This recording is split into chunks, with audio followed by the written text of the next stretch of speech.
On February 20th, 1943, north of Kasserine Pass in Tunisia, German tank commanders faced a battlefield mystery they could not explain. Amid the dust and smoke of the desert, American Sherman tanks advanced in maneuvers that seemed impossible. 5 tanks, separated by broken terrain and completely out of sight of one another, converged on German positions with uncanny precision. They moved like a single organism, each one covering the blind spots of the others, each crew anticipating exactly where their comrades were positioned.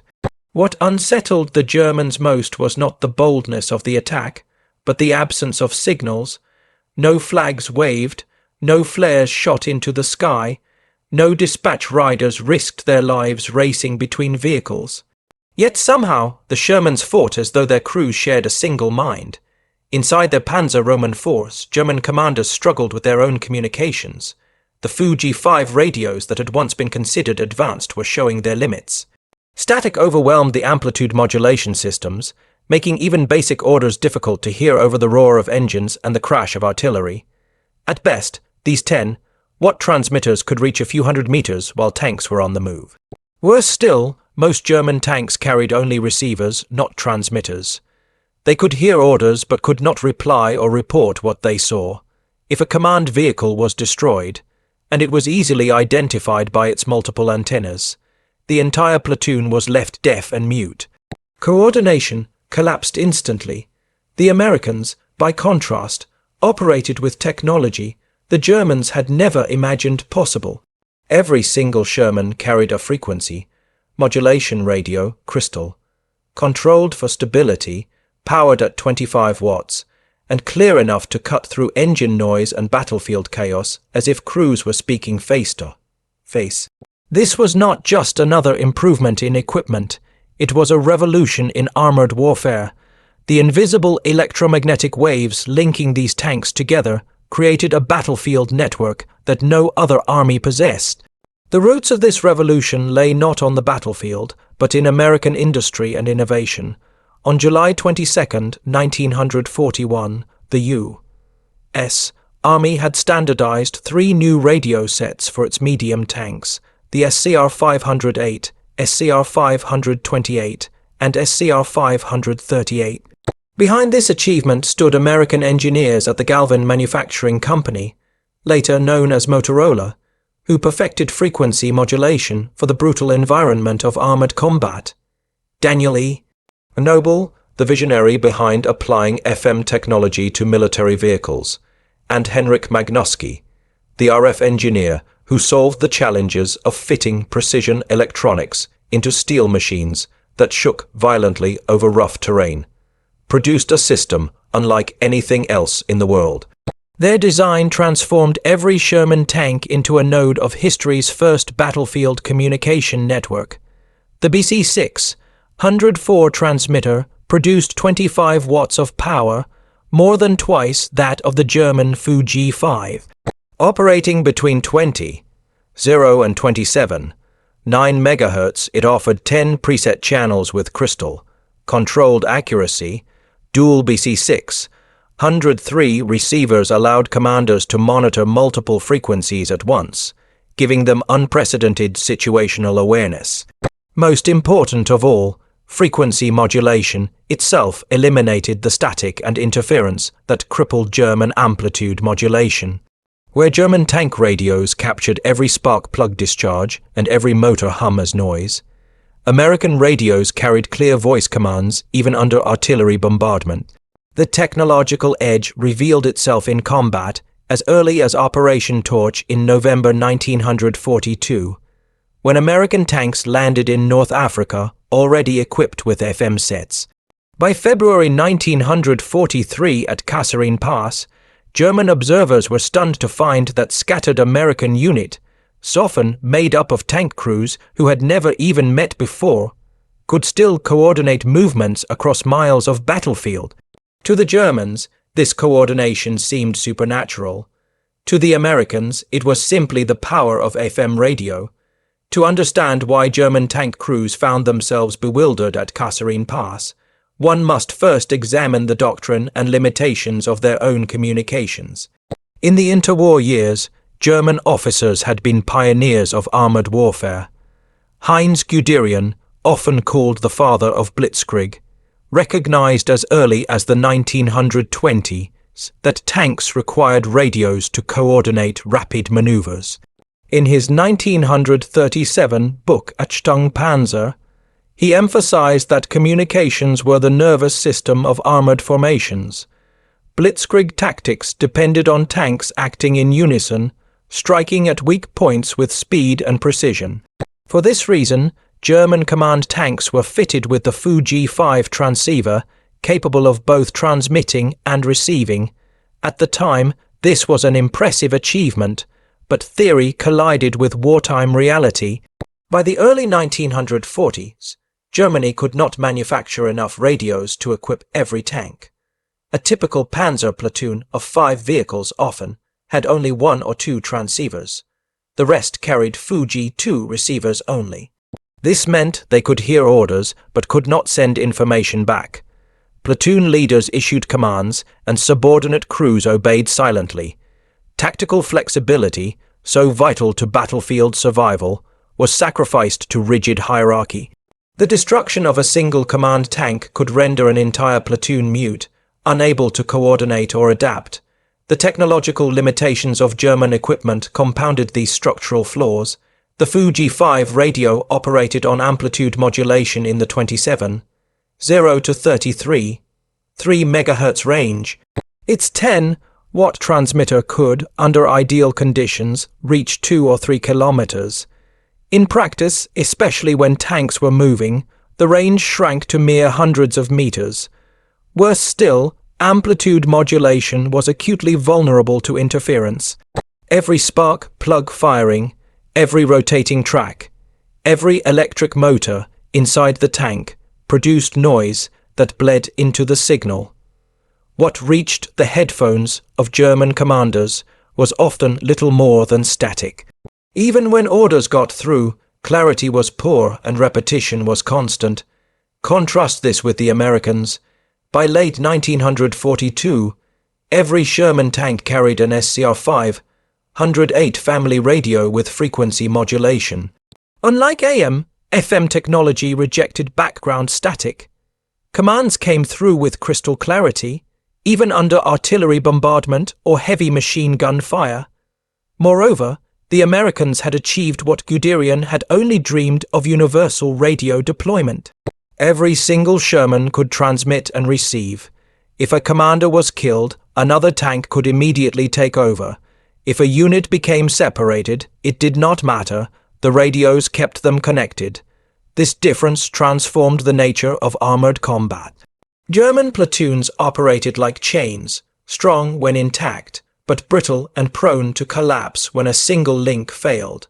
American platoons operated like webs, redundant, interconnected, and able to reconfigure on the fly.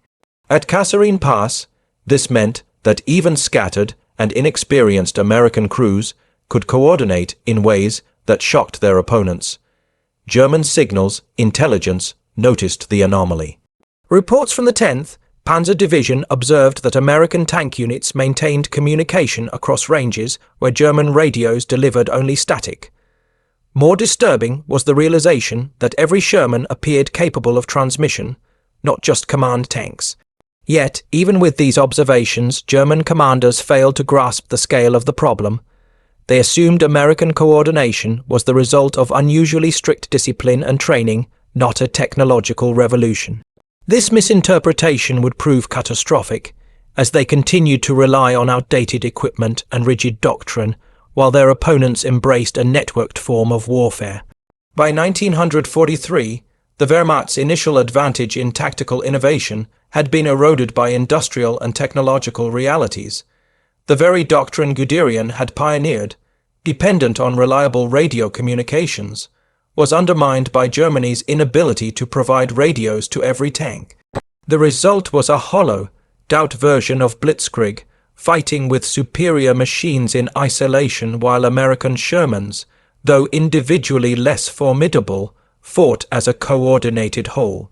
It was a silent, invisible shift in battlefield power, one carried not by armor, piercing shells, but by electromagnetic waves.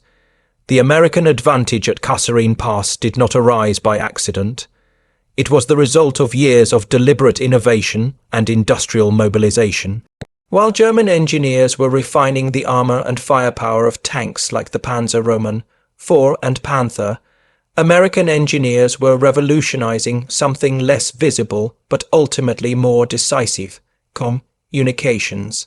The key breakthrough lay in frequency modulation, a technology that eliminated the static and interference that crippled traditional amplitude modulation. The story began with Edwin Howard Armstrong, the brilliant American inventor who perfected FM radio in the 1930s. His system, licensed to the U.S. military, promised clarity of signal even in environments saturated with electrical noise. Building upon Armstrong's principles, the Galvin Manufacturing Company, later renamed Motorola, set out to adapt FM technology to the harsh realities of armored warfare. This was no small challenge. Tanks were environments filled with vibration, heat, and constant electrical discharges. Yet engineers Daniel E. Noble and Henrik Magnuski devised solutions that transformed a fragile laboratory innovation into battlefield-ready hardware. Their work culminated in the SCR 508, a radio set designed specifically for medium tanks like the M4 Sherman.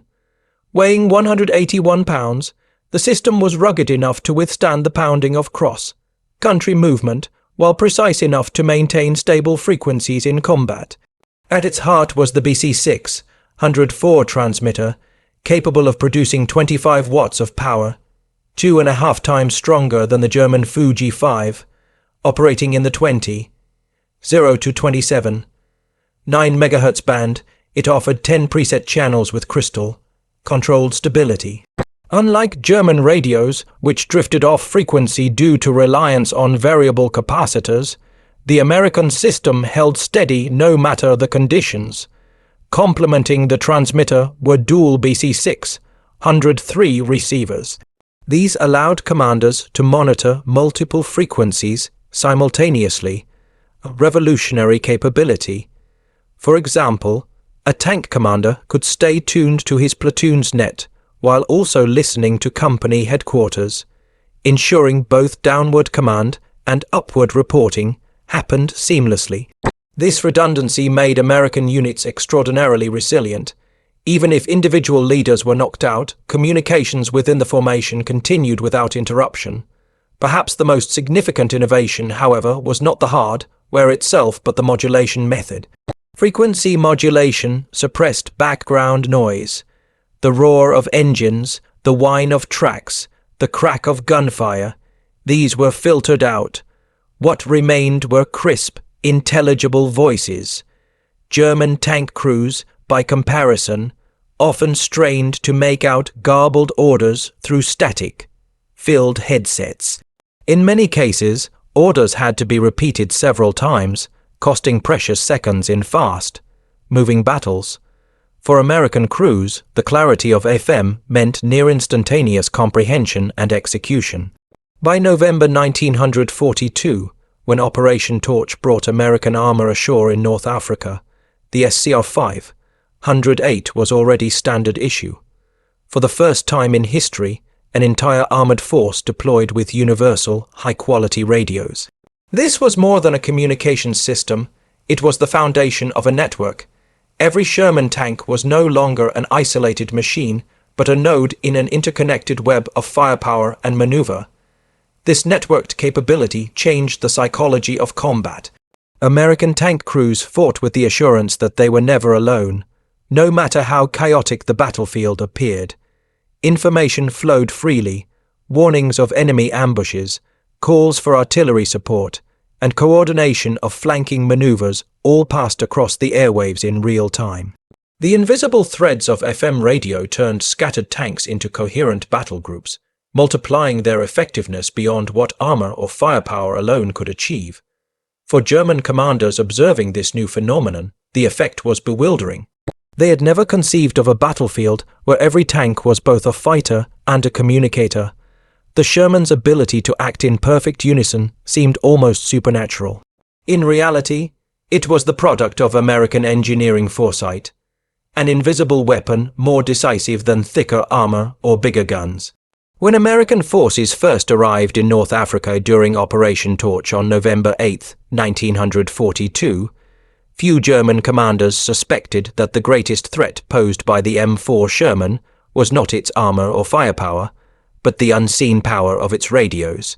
At the time, the Afrika Korps was the most battle-hardened armored force in the world. These veterans of Rommel's desert campaigns were accustomed to fighting British tanks and had repeatedly proven their skill in maneuver warfare. Against this backdrop, the arrival of the Sherman seemed at first unremarkable. To the Germans, it was just another Allied tank to be outflanked, outgunned, or burned out of action. What they did not yet grasp was that the Shermans fought differently, not as individuals, but as parts of a coordinated whole. The earliest engagements revealed this invisible advantage. Shermans equipped with SCR-5, 108 radios demonstrated a level of coordination that confounded German observers. Entire armored columns could change direction simultaneously, respond instantly to unexpected threats, and maintain cohesion even when scattered across miles of desert terrain. In an environment where dust storms, broken ridgelines, and swirling smoke often obscured vision, this ability was nothing short of revolutionary. German tanks, still bound to rigid hierarchies and limited by unreliable amplitude modulation radios, struggled to maintain formation once visibility was lost. The Battle of Kasserine Pass in February 1943 provided the first large-scale demonstration of American communications superiority. Though tactically a German victory, the engagement exposed a critical vulnerability in German doctrine. As German units advanced through the pass, they encountered elements of the U.S.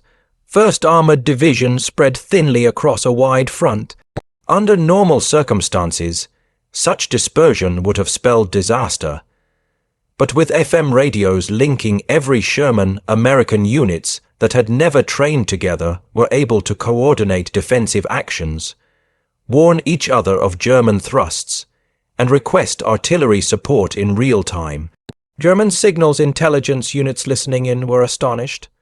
Reports from the 10th Panzer Division noted that American transmissions were exceptionally clear, even at ranges where German sets transmitted nothing but static. More unsettling still was the realization that every American tank appeared capable of full transmission, not just command vehicles. This overturned decades of German assumptions about how armored units operated. In their experience, communications flowed downward from a few command tanks, not horizontally between every vehicle. Yet the Germans failed to recognize the magnitude of what they were witnessing. Their intelligence analysts attributed American success not to technological superiority, but to unusually strict training and radio discipline. This misinterpretation was more than a simple oversight. It was a catastrophic failure of adaptation.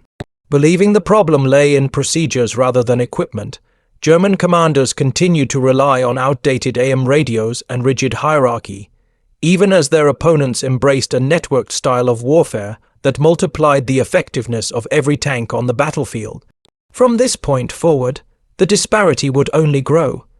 As American forces gained experience, they learned to exploit their radio advantage more aggressively.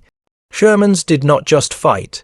They called in artillery strikes, directed air support, and passed intelligence across units with unprecedented speed. The invisible electromagnetic web that bound them together became as decisive a weapon as their 75 mm guns. For the Germans, each new encounter with the Shermans brought the same bewildering question. How could tanks act with such unity when no signals were visible? The answer was hidden in the radios humming inside every Sherman hull, a technological edge Germany could neither match nor fully comprehend. After North Africa, the war moved to new terrain where communications would be tested even more severely, the mountains of Italy.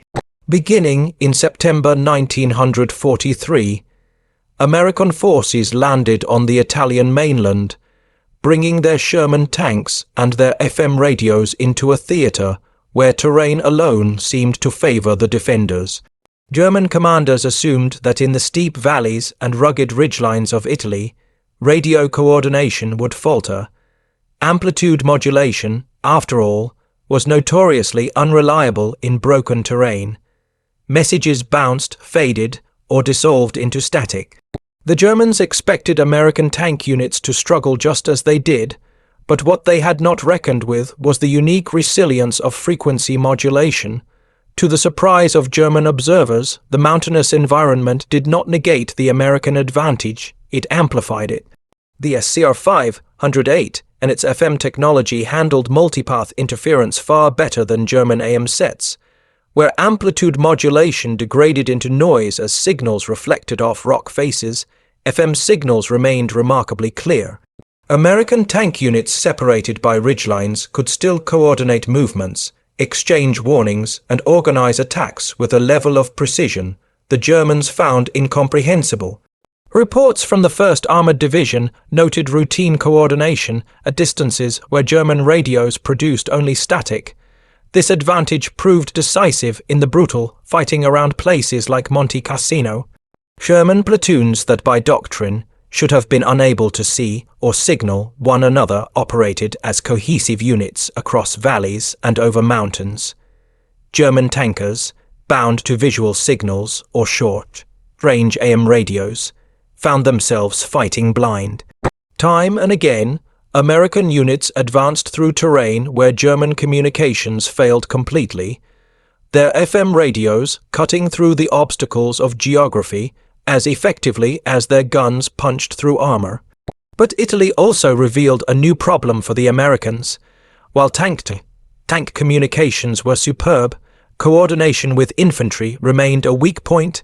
The SCR-300 radios carried by American foot soldiers operated on a different frequency range, 40 to 48 MHz, making them incompatible with the Sherman's 20 to 27, 9 MHz systems. This gap created deadly situations, particularly in the hedgerow fighting and close combat of 1943 and 1944. German infantry armed with Panzerfausts and other anti-tank weapons could stalk Shermans at close range, while nearby American infantry had no direct means of warning them. The solution emerged not from engineers in factories, but from the field ingenuity of tank crews. By mid-1944, American units began welding ammunition boxes to the rear of Sherman tanks and installing E-8 field telephones wired directly into the internal communications system. Infantry could now pick up the external handset and speak directly with the tank crew inside. This simple but brilliant adaptation revolutionized tank-infantry cooperation. The days of shouting over engine noise or waving hand signals were over. Soldiers on the ground could give precise instructions to tanks in real time. By the time of Operation Cobra in July 1944, the practice had become standard. This innovation showcased the flexibility of American forces.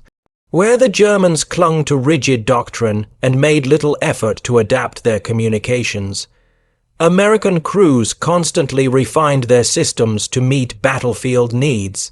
Radios provided the backbone of coordination, but field modifications like the tank telephone expanded that network to include infantry. The result was an increasingly seamless integration of combined arms warfare, where tanks, artillery, and infantry acted in concert. In Italy's rugged terrain, and later in the Bocage of France, this ability proved decisive. Communication was not just a technological advantage, it became the key to battlefield adaptability. By the summer of 1944, the Allies faced the challenge of breaking out of the Normandy hedgerows.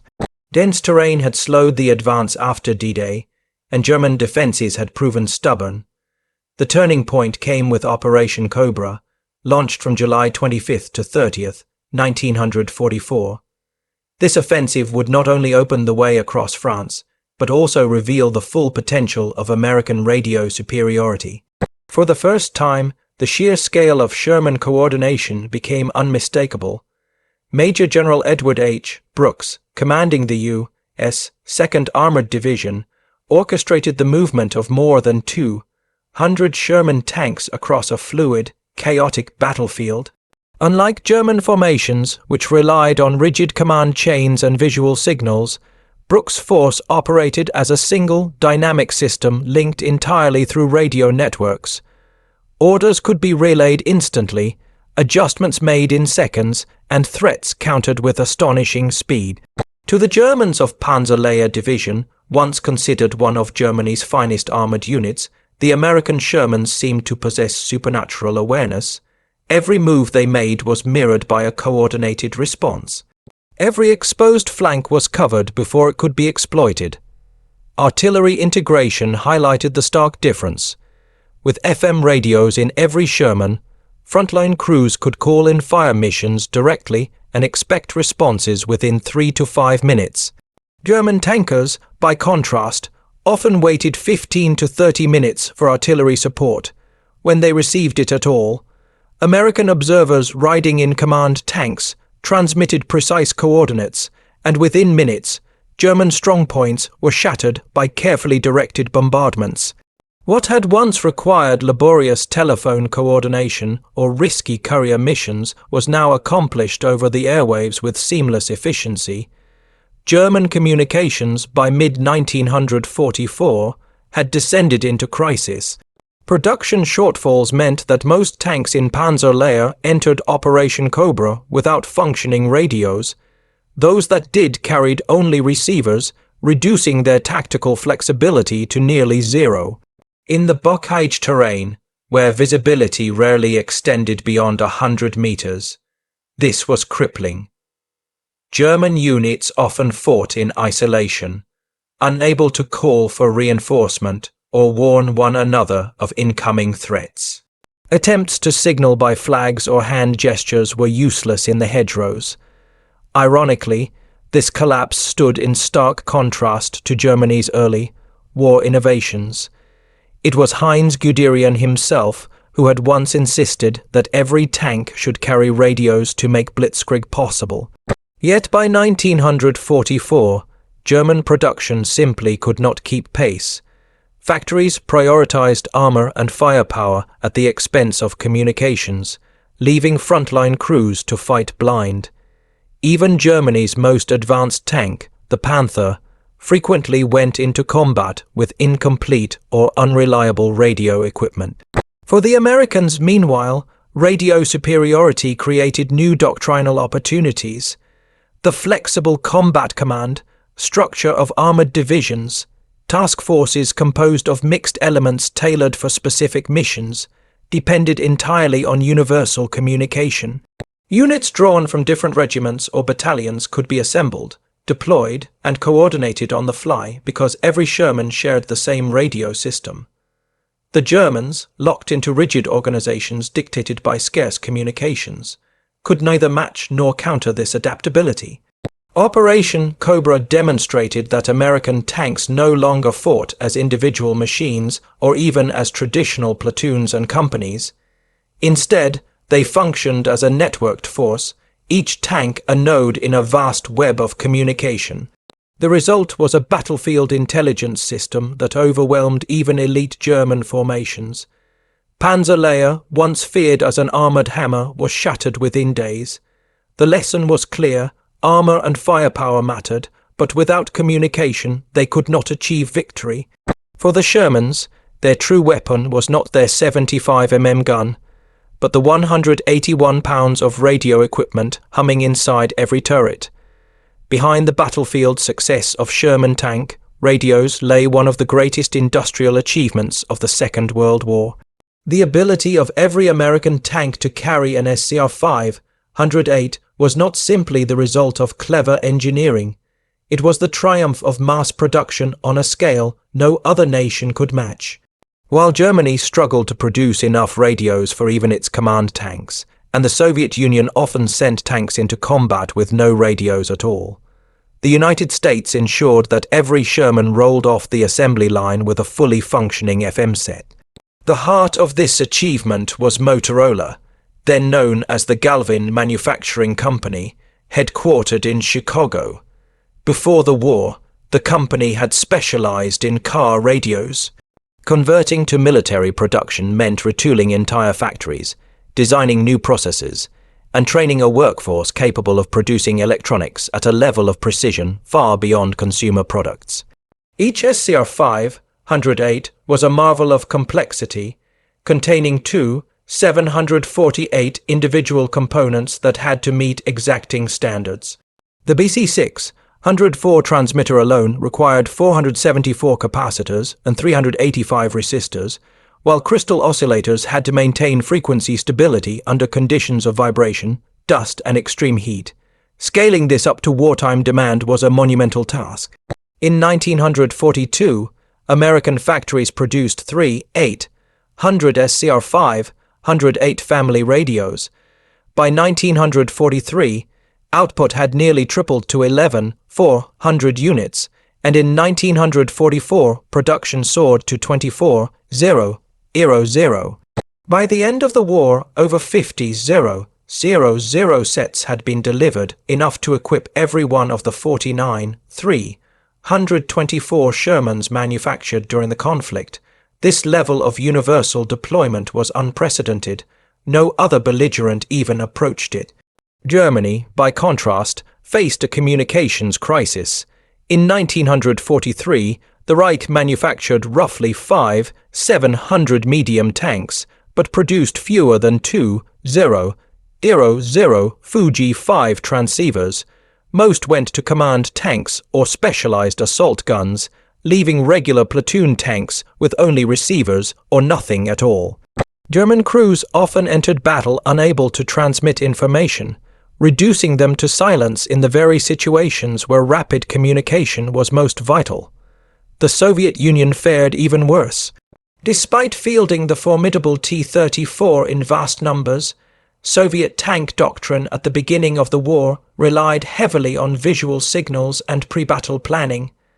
Most T-34s rolled into combat without any radio equipment whatsoever. Commanders waved flags to direct formations, a system that collapsed as soon as combat began. Casualties among command tanks created instant confusion. Only with Lend, Lee's aid, did the Red Army begin to receive American-made SCR-508 sets, which equipped a fraction of their command tanks. Even by war's end, fewer than a quarter of Soviet tanks carried radios. The American achievement, therefore, was not just technological but systemic. By marrying advanced FM technology with industrial capacity, the U.S. transformed its armored force into a fully networked system. German tanks might be superior in armor and firepower, and Soviet tanks might dominate in raw numbers, but neither could match the American ability to coordinate every vehicle on the battlefield. Motorola's production lines ensured that what began as a laboratory innovation became a standard feature of armored warfare. This production miracle also had profound psychological effects. American crews entered combat knowing that their radios worked, that they could call for artillery, coordinate with infantry, or summon reinforcements at any moment. German and Soviet crews did not have that confidence.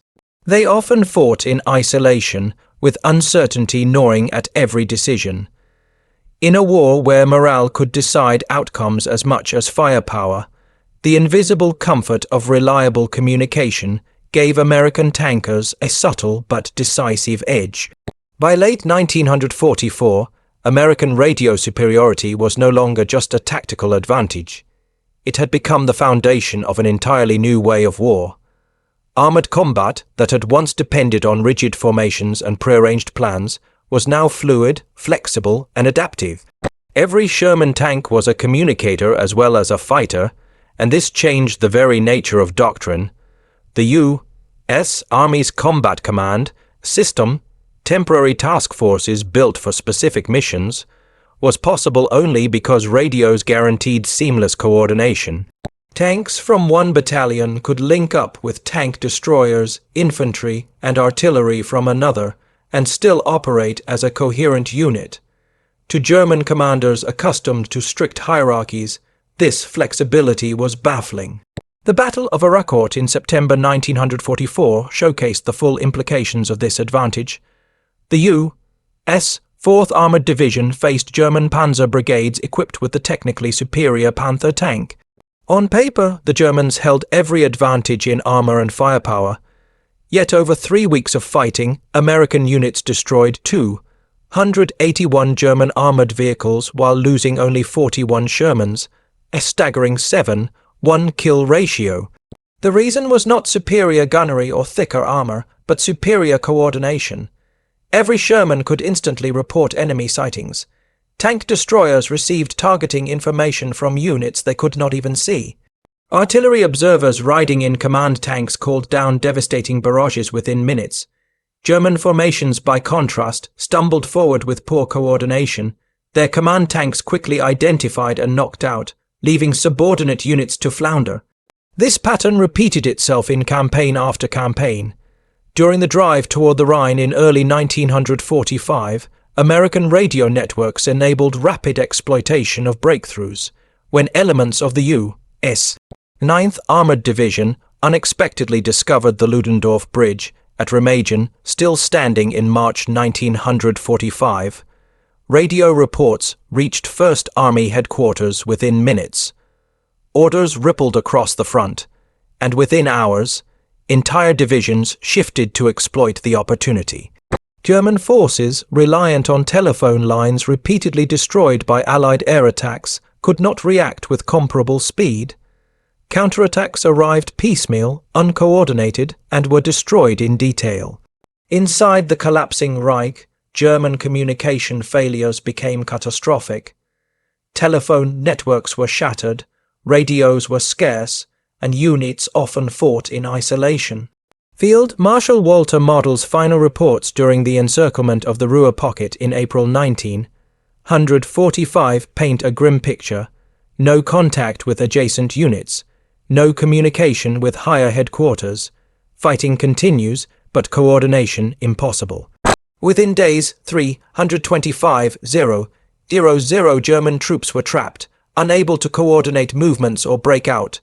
Meanwhile, American armored columns from the 1st and 9th Armies executed a complex double envelopment almost entirely through radio communications. The difference was stark. American forces operated as a connected web, capable of adapting instantly to opportunity or crisis. German forces, no matter how brave or technically skilled, fought as fragments, powerful in isolation but incapable of massing their strength. The irony was bitter. Germany had pioneered the idea of radios in tanks, but by 1945 it was the Americans who had carried that idea to its logical conclusion. They had not only equipped every vehicle with a reliable set, but had built doctrine and organization around the certainty of communication. This doctrine made American advances unstoppable. From the hedgerows of Normandy to the plains of France, across the Rhine and into Germany itself, Sherman tanks fought not as isolated machines, but as an interconnected system. Their radios turned tactical flexibility into strategic momentum, ensuring that once breakthroughs occurred, the advance never lost its tempo. For the Germans, each defeat underscored the same lesson. Superior tanks meant little when they fought in silence against an enemy bound together by invisible waves of communication. As the war drew to a close in 1945, the story of the Sherman tank was often overshadowed by debates about armor and firepower. Critics pointed out that the Sherman was outgunned by German Panthers and Tigers, its 75 mm cannon often inadequate against heavy armor. Yet these discussions overlooked the invisible factor that had proven decisive time and again: communication. In truth, every Sherman carried within it not only a gun and a crew, but also a radio system that transformed it into part of something greater, a networked force that Germany, and even the Soviet Union, could not match. After Germany's surrender, Allied technical intelligence teams studied captured equipment and confirmed what soldiers on the battlefield had already experienced. U.S. Army Technical Intelligence Report No. 176 concluded bluntly that German tank communications lagged approximately 5 years behind American systems. The absence of frequency modulation, the limited distribution of radios, and the lack of proper electrical suppression created vulnerabilities that no amount of armor could compensate for. Soviet evaluators, too, recognized the truth. Given access to captured German equipment, they chose not to emulate it but instead based their post-war designs on American-style systems. For the Germans, the failure was not merely technical but institutional. Combat reports had repeatedly noted the uncanny coordination of American units. Yet analysts consistently attributed it to strict discipline rather than superior technology. Even as late as 1944, captured intelligence assessments described U.S. radio discipline as unusually rigorous, failing to grasp that the real difference lay in the technology itself. This blindness meant that German tactics never adapted. They continued to target command tanks under the assumption that destroying them would cripple American coordination, not realizing that every Sherman was a command tank in its own right. They planned ambushes expecting American formations to dissolve when separated, never understanding that FM radios preserved cohesion even without visual contact. The broader strategic lesson was profound. Information dominance outweighed platform superiority. Field Marshal Wilhelm Keitel is often credited, perhaps apocryphally, with remarking at Germany's surrender, "We knew how to build better tanks, but you knew how to make them work together." Whether or not the words were his, the sentiment was accurate. The United States had not simply built 49,324 Sherman tanks. It had built 49,324 nodes in the world's first armored battlefield network. The implications extended far beyond World War II. Modern militaries now operate on the principle that communication defines effectiveness.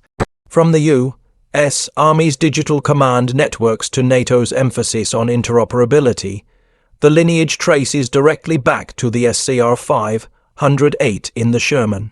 The German Bundeswehr, re-established in the 1950s, placed communications at the center of its armored doctrine, explicitly noting that superior tanks without radios had failed in the past.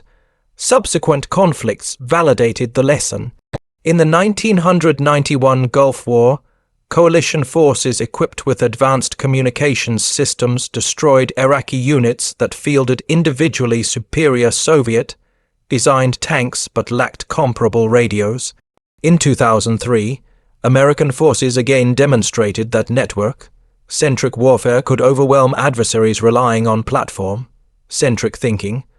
The principle remained unchanged: the side that communicates best fights best.